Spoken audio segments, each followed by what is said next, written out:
You're tuning into Relationship Wednesday, where we expose the lies, set fire to the bullshit, and show you what real love should actually feel like.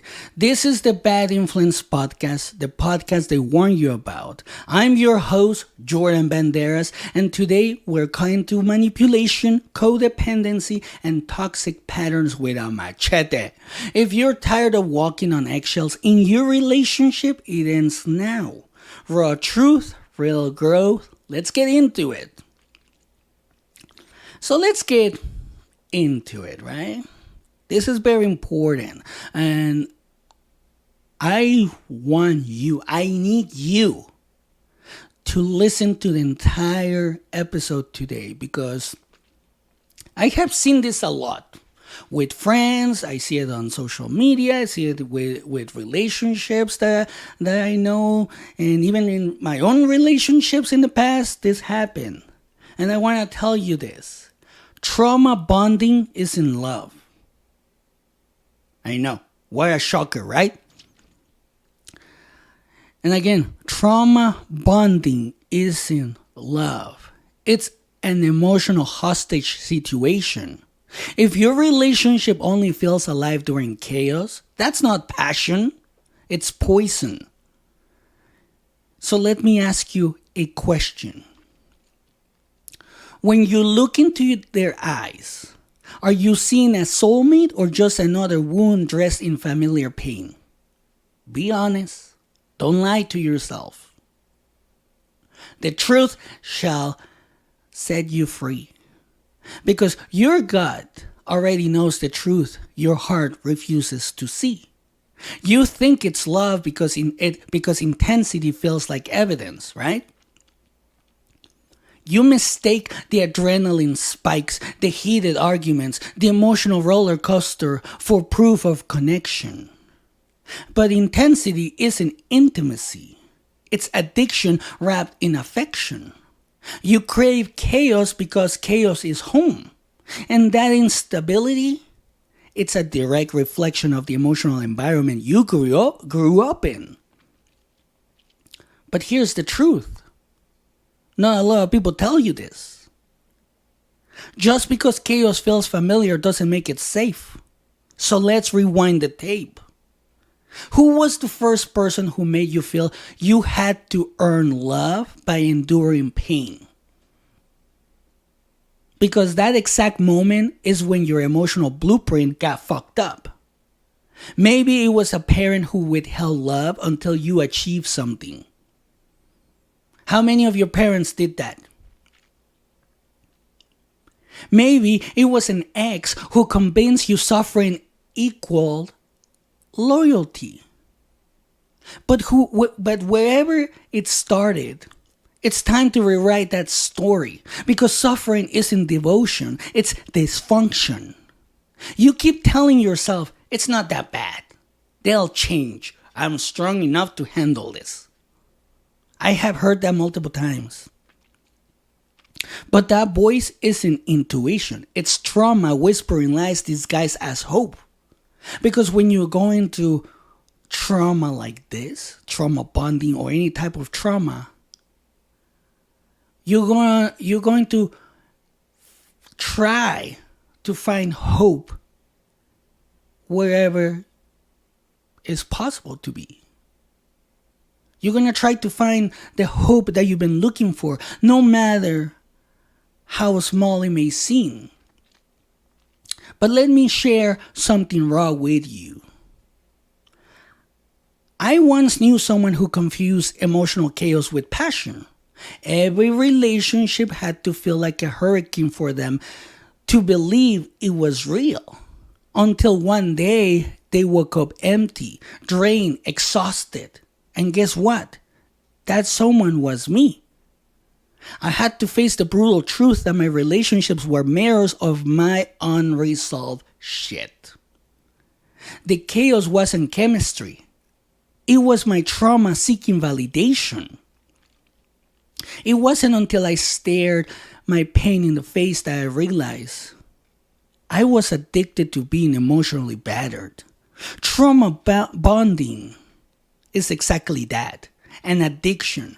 It's a neurological cocktail of highs and lows, fear and relief, all happening at the same time.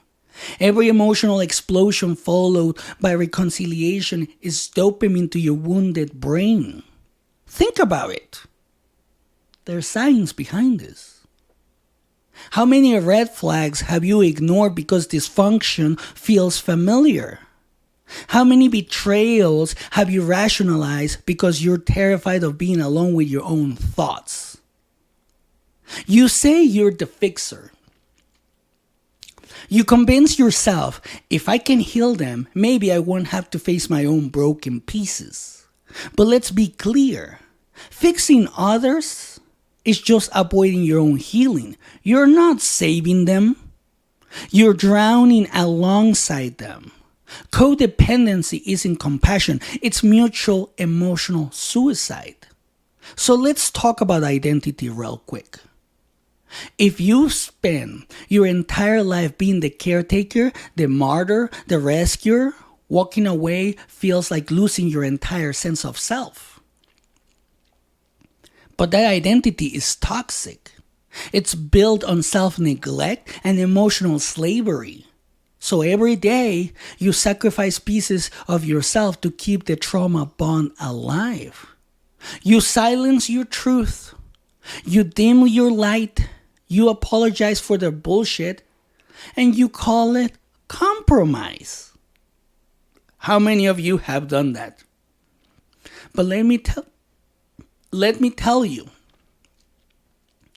that's not compromise. It's betrayal. Real relationships don't force you into emotional contortion. Real love doesn't leave scars. It heals them. And if you keep choosing pain over peace, you're not a partner. You're an emotional punching bag. And here's a brutal truth that not a lot of people want to understand. Trauma bonding makes you mistake control for commitment, manipulation for intimacy, and volatility for vulnerability. But that's not the case. And let that sink in. Let that sink in, because the person you're trauma bonded to isn't your savior. They're your drug dealer, supplying emotional highs that keep you hooked. Let's be honest. And like any drug, it's slowly killing you. You think intensity proves connection. No. Let me just be blunt with a quick answer. No. Intensity without safety is trauma, and trauma is not love. Trauma is survival mode. Love is freedom mode. Learn the difference. Now ask yourself honestly, if your best friend was in your situation, what ruthless truth would you shake them awake with? Would you tolerate seeing them suffer daily emotional cuts? You'd scream at them. Get the hell out. You deserve better.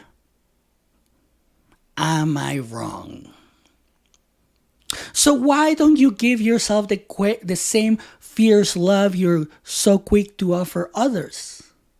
Healing from trauma bonding isn't easy. It hurts like hell. But here's something you need to hear.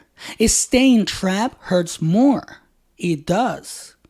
So if you're afraid of the pain of letting go, remember this. Pain is temporary. Freedom is forever.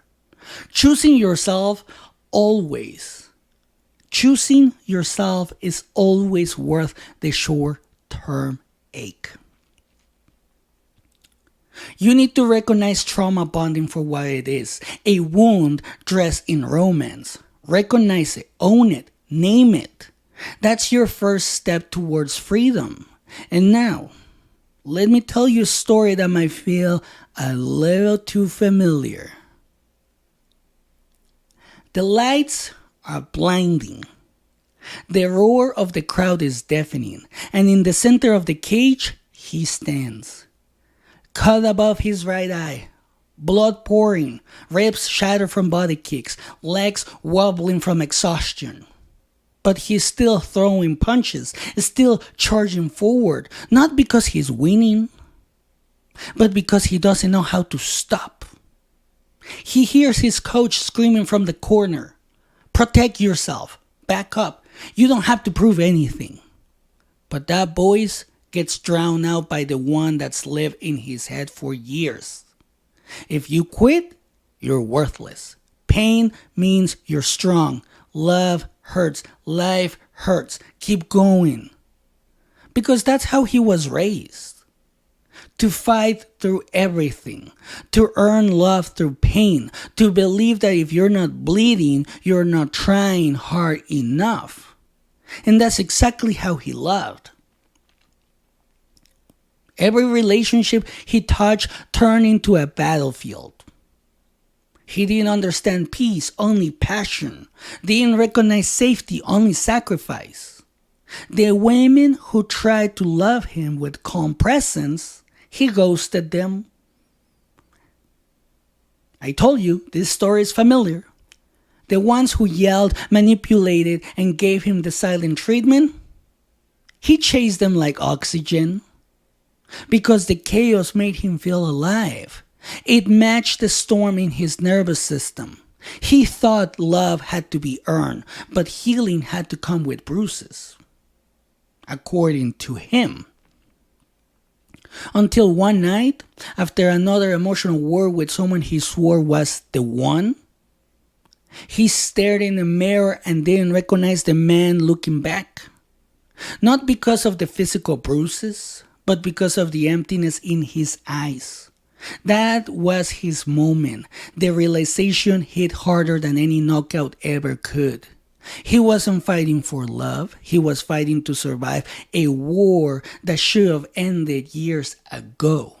So he stopped, not out of weakness, but out of radical strength. He pulled himself out of the ring, went to therapy, sat in silence, learned to live without the noise, without the drama, without the adrenaline. And for the first time, he felt peace. That fighter, he's you. Still swinging, still bleeding, still calling trauma love because it's all you've ever known. It doesn't matter if you're a woman. Women go through shit just as men do. But here's your wake-up call. You don't need to bleed to be worthy. You don't need to be suffering to feel seen. Trauma bonding has you mistaking battle wounds for bonding glue. But love shouldn't leave you gasping for air. It should help you breathe easier. At least that's what it does for me and for my wife.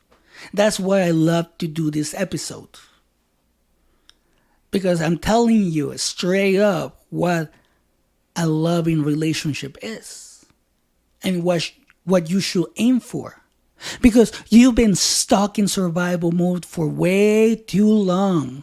And it's time to walk away from the ring. You're not weak for leaving. You're powerful for choosing peace over poison. And you don't have to fight anymore. No, you don't.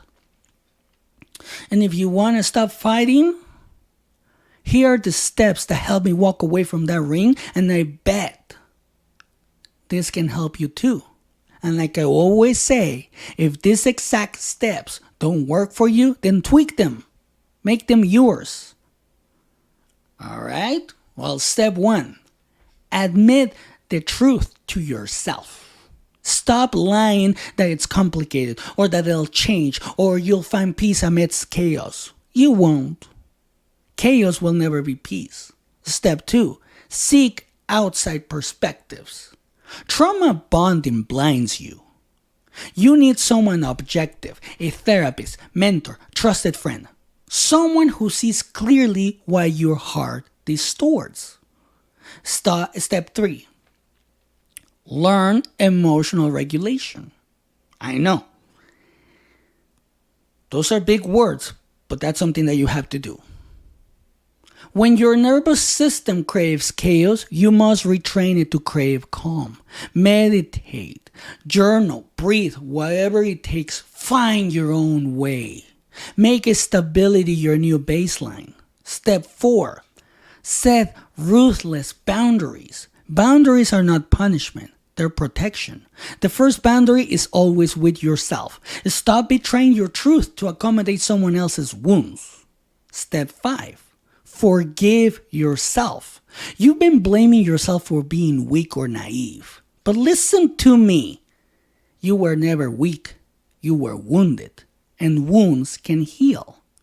So let's destroy another myth. You don't need trauma to bond deeply. Healthy bonds exist without emotional scars. Stability doesn't equal boredom, it equals freedom. Your trauma bond isn't romantic, it's repetitive. It's your past stuck on loop, replaying the pain until you decide enough is enough. So I want you to understand this. You don't need pain to feel alive. Peace is intense too. It's just a different frequency. Learn to tune into it. When you finally break the trauma bond, yes, it will feel empty at first. That emptiness isn't loss. It's peace. It's space for real love, for self-discovery, for healing. Trauma bonds are cages built from the illusion of connection. Real love doesn't imprison. It liberates. Never confuse confinement with commitment. Ask yourself, how much longer will I let someone else's unresolved trauma dictate my emotional state? When will I stop paying the price for the refusal to heal? Well, here's your wake-up call. If you're waiting for them to change, you're already losing. People don't change because you want them to. They change when they're ready. Believe me, I didn't change because my wife wanted me to change.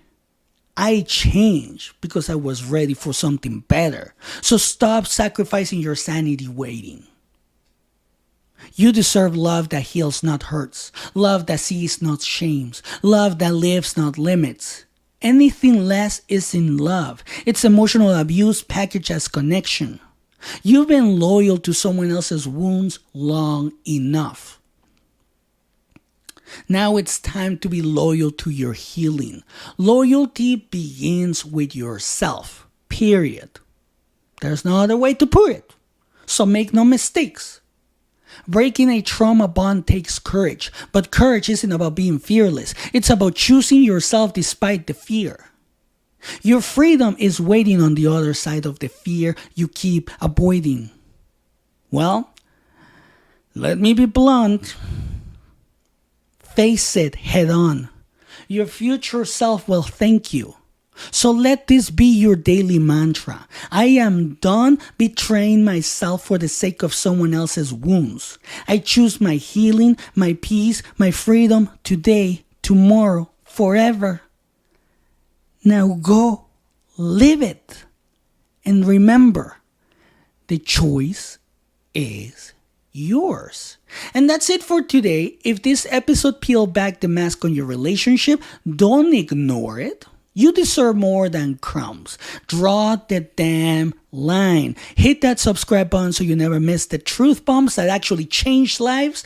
Share this with someone who needs to wake up to real love, not manipulation. This is the Bad Influence Podcast. Until next time, know your worth, speak your truth, and never flinch. Have a great day.